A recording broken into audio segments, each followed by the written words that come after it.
The oral application, Ezekiel The oral application by the state seeks orders that the respondent be detained for a further 30 days pending completion of investigations by the police officers who are seized of the matter. The counsel for the state have submitted that there are now new developments as autopsies conducted on bodies that were recovered from Shakahola mass graves indicate that some of the victims died of strangulation, and there is also evidence of blunt trauma on others. This report or information urged the prosecution counsel, who was not available to the state at the time the motion dated on the 8th of April was presented, hence the new basis for orders being sought. The state has relied on the affidavit of Mr. George Muriuki ASP sworn today, whose contents in the form of depositions I will summarize as follows: that there have been a substantial change of circumstances that warrant the court to grant custodial orders of the respondent for a fresh period of 30 days to make a total of 37 days. That there is evidence that deaths occurred in the respondent's church as per the OB reports annexed to the deponent's early affidavit in support of the application dated 28th of April, that although the deaths were reported to the police, there was no reason at the time to suspect that the cause of death was criminal in nature, as no autopsies had been conducted on the bodies at the time.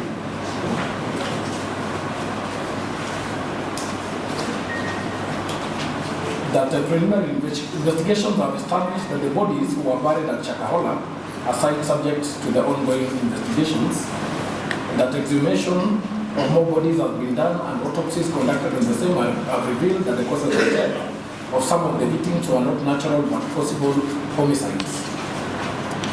That there is need for DNA sampling and testing to be conducted to ascertain whether any of the bodies exhumed at Shakahola belonged to the people or individuals who are said to have met their demise at New Life Prayer Center.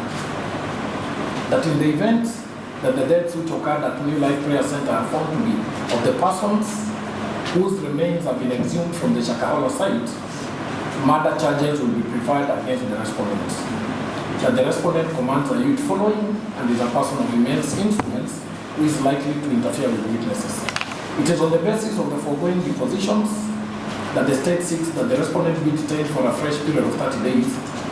The state relied on the decisions of Coleman and Wolfson and Republic versus Diana Suleiman Said and another, and Mukhtar Ibrahim Ali versus Republic, rather, as cited in the case of Mukhtar Ali Republic, and also the decision of Philip Ondara Onyancha and two others, which I've had the occasion to peruse and which provide the general jurisprudence that a court is mandated on application by a party to vary the terms of bond or bail in the event of change of circumstances, provided that relevant facts for reconsideration are provided and are tenable.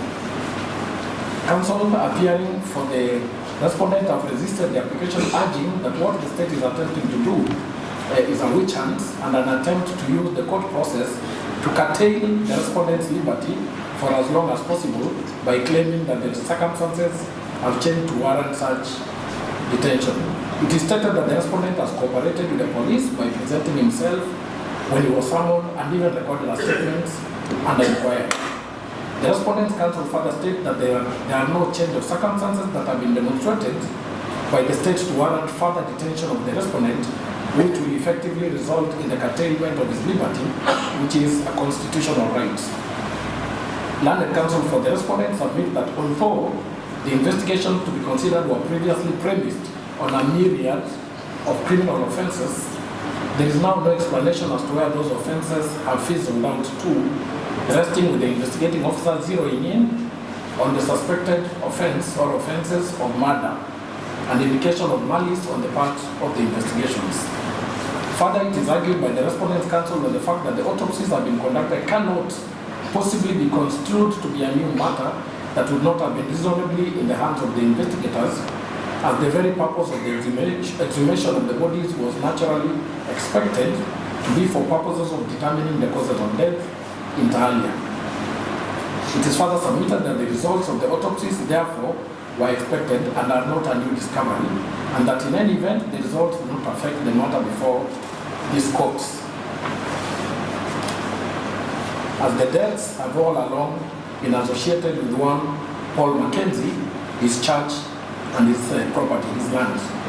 In further opposition to the state's application, the respondent's counsel state that the application for further custodial orders of the respondent do not affect the DNA exercise, and that the same can proceed with his liberty intact. The respondent submits further that through his counsel that it has not been demonstrated by the state how his perceived influence over his followers or church members will derail or impede investigations or the manner in which he will interfere with witnesses. The respondent takes the position that no compelling reasons have been preferred by the state to warrant the custodial orders that are now being sought for 30 days, particularly noting that there are no instances of interference or an attempt thereof of witnesses by the respondent that have been demonstrated, and that in any event, the state has been given sufficient time to investigate the matter. The respondent places reliance on the decision of Oscar Sudi Kipchumba and Republic, in which Ngugi J, as he then was, synthesized what is now popularly referred to as the double test. In the decision, it was held that in such pretrial detention applications, the state must first persuade the court that it is acting in absolute good faith and that the continued detention of the individual without a charge being preferred is inevitable due to existing exceptional circumstances. And that secondly, the court observed, the state must demonstrate that the continued detention of the individual without charge is the least restrictive action it can take in balancing the interests in a potential criminal trial.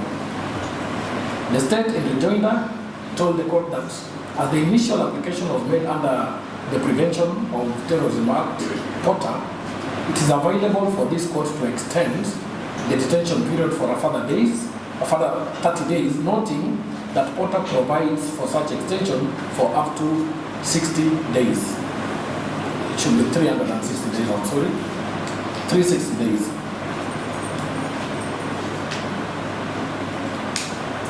I have considered the oral application and the responses thereto, and I deduced the issue for determination to be whether the state has presented compelling reasons through the affidavit filed today to warrant this court to detain the respondent for the period sought, that is a further 30 days. I well appreciate the two decisions relied upon by the state, that a court seized of a matter, such as the instant one, may, on application by a party, with demonstration that circumstances have changed, review an earlier position that the court had taken. The question I will then pose is whether the contents of the affidavit presented provide sufficient material that would amount to compelling reasons to warrant the issuance of the orders that the state seeks. In the ruling that this court rendered on the 2nd of May this year, I granted custodial orders for 7 days while observing as follows, I quote, "This court will in the premises take it that the time sought is for purposes of recording witness statements," end of quote. In the final orders, I directed that the prosecution today appraises this court on the status of the investigations, and I expected the court to be informed, among others, whether the exercise of recording witness statements is complete, but that has not been the case. It remains therefore unclear to me, in the circumstances, whether the witnesses generally referred to in the affidavit and submissions presented to the court today are the same witnesses, in respect of whom, in my view, 7 days was sufficient to have their statements recorded. I say so because the previous application was premised on the ground that witnesses had not recorded statements. It is instructive from the record that the application dated 28th of April 2023 indicated that the respondent was being investigated for offences under various statutes, which included the offence of radicalization under POTA. In the oral application before me, which in my view is an application independent of the one dated 28th of April 2023, co-related, and from the affidavit filed today, it emerges that the only offence or offences currently under investigation with regard to the respondent is the offence of murder. In the wake I do not agree that this is a matter under porter, for which long incarceration period for a cumulative period of up to 360 days can be sought and granted on consideration. That is so because I will bind the state by the material it has presented before me. That is the affidavit. As to whether the reasons given by the state meet the compelling reasons that warrant the detention of the respondent for a period of 30 days, I need not restate the progress of processing, restate that the progress of processing the witnesses has not been reported to this court, and it cannot be sufficient to be generally stated under one umbrella that the respondent will interfere with the witnesses in the premises, whereas it was clear that the intention for securing the initial period of 7 days was for purposes of recording the statements as construed by what was presented before me. The state has also provided the reason that DNA sampling and testing of the remains exhumed from the Shakahola scene has not been done. The question that is unanswered, considering that the onus to prove that the compelling reasons are bound remains with the state, is how will the respondent's liberty hamper or impede DNA sampling and testing? The state has not provided an answer to this question. With the reasons given then in the analyzed position above meet the threshold in the double test rule as provided in the case of Studi Oscar Kipchumba? I think not. First, by failing to provide adequate information on the true status of the investigations as ordered by the court, I am persuaded that the state has not acted in absolute good faith in seeking to continue to detain the respondent. For instance, the state, despite having been given time to record a written statement, has not provided information on the position now subsisting, whether those witnesses have recorded statements or not. Second, the argument that DNA sampling and testing is yet to be done cannot be a tenable reason. As I've stated above, it has not been demonstrated how the respondent will impede that exercise.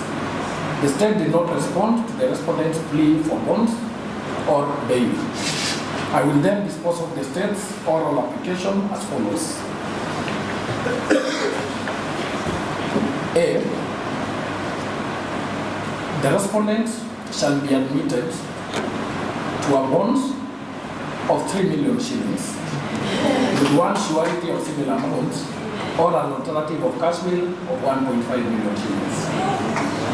B. The bond bail terms granted in the above shall subsist until the respondent is formally charged and or until investigations are concluded. C. The respondent shall not, before being formally charged, this is important regarding the respondent shall not, before being formally charged or while investigations are ongoing, address, make comments, or discuss in public any matters concerning the events relating to what is now commonly referred to as the Shakahola massacre. D.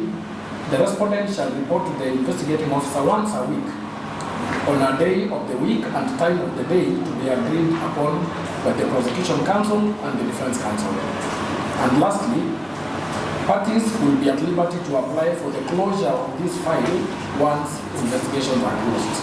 Those are the orders of the court. Much obliged.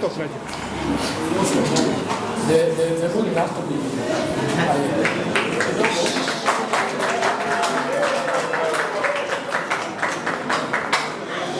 This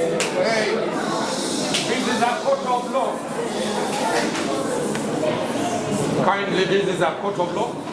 So the ruling, it is I have to type it in a hurry. Yes. I need to polish it up. Yes. So you'll have a copy. We'll come for it later. We can come back for it. Not so the court shall Liberty to come in.